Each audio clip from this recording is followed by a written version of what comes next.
Good evening from the vapid hellhole that is Washington, D.C. I'm Larry O'Connor.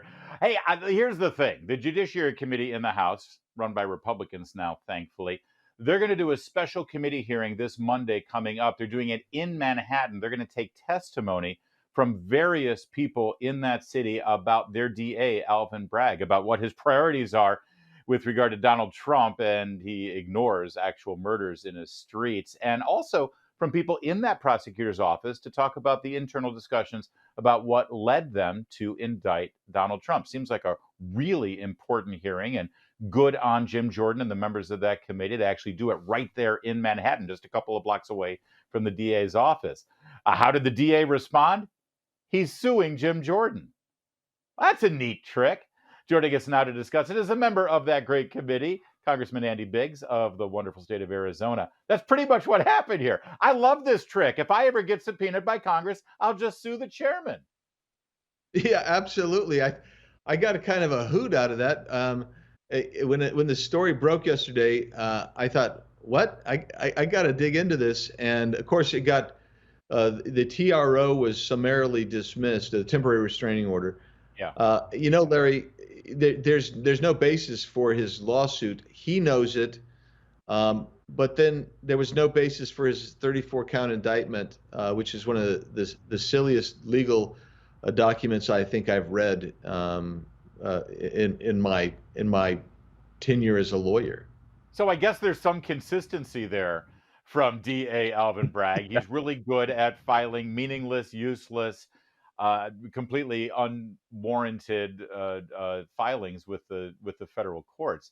But I got to ask you, there's obviously a root of it. He does not want this hearing to go on because you subpoenaed a former prosecutor in that office to find out actually what was the basis here. Tell me about that, because this is going to be really important testimony. Yeah, so we actually have a conflict. So Mark Pomerance is going to be giving a closed door deposition, kind of at the same time that we're doing the other part of this hearing. So at the deposition, Larry, what's going to happen is this guy he basically singled out Donald Trump and said, we got to get Donald Trump. We're going to have to convict Donald Trump. And there was never necessarily any predicate for it. It was just going after him. Then he felt Bragg was dragging his feet too much, so he leaves the office, writes a book about it, right? So that's Pomerance. Mm-hmm. In the meantime, you got Bragg, who is basically busting down felonies to misdemeanors in about half of the cases, and then he loses the prosecution on half of those cases. He's releasing people out because he doesn't want anybody to do any jail time. So it doesn't matter these violent crimes, they're going out and going free. He doesn't want that known, and so his lawsuit, I think, was a distraction from the crime hearing because he doesn't want Pomerance to reveal how they reached really one of the most specious legal decisions you can imagine, which is to prosecute former President Trump. And meanwhile, you're going to have testimony from residents of Manhattan talking about the horrific crime situation that they're living under, the violence, the knifings, the people getting pushed off subway platforms, all of the things that's pretty much permitted to happen in Manhattan while Bragg goes after Trump. Yeah, no, that's right. And it's beautiful because Bragg's response to that in the press has been, we're the safest big city in America, which ain't saying much if that's true, which I don't think it is.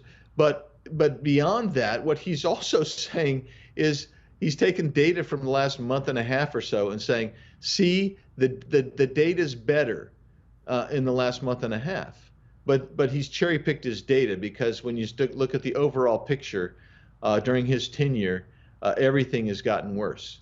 And it's a policy thing, and he just doesn't want to face the music for his bad policies. Well, and a spreadsheet and a bar graph are cold comfort to the residents of Manhattan who actually know the reality on the ground there and what they're dealing with.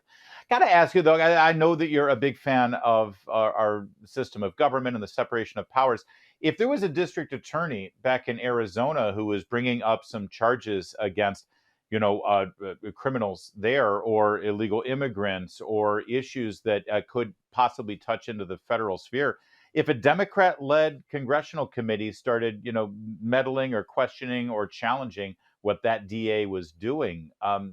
Would you be in favor of it? A lot of people are raising a red flag about Congress's role here, even though I think it's the right thing to do. Yeah, no, I would be concerned. But here's the deal: the U.S. Supreme Court has basically ruled already that once you start receiving federal funds, then Congress has oversight authority. Which is why when I was in the state legislature, I used to say, let's stop taking federal funds because we don't want the federal government to have the ability to incur and meddle in our affairs. But I would just say this too.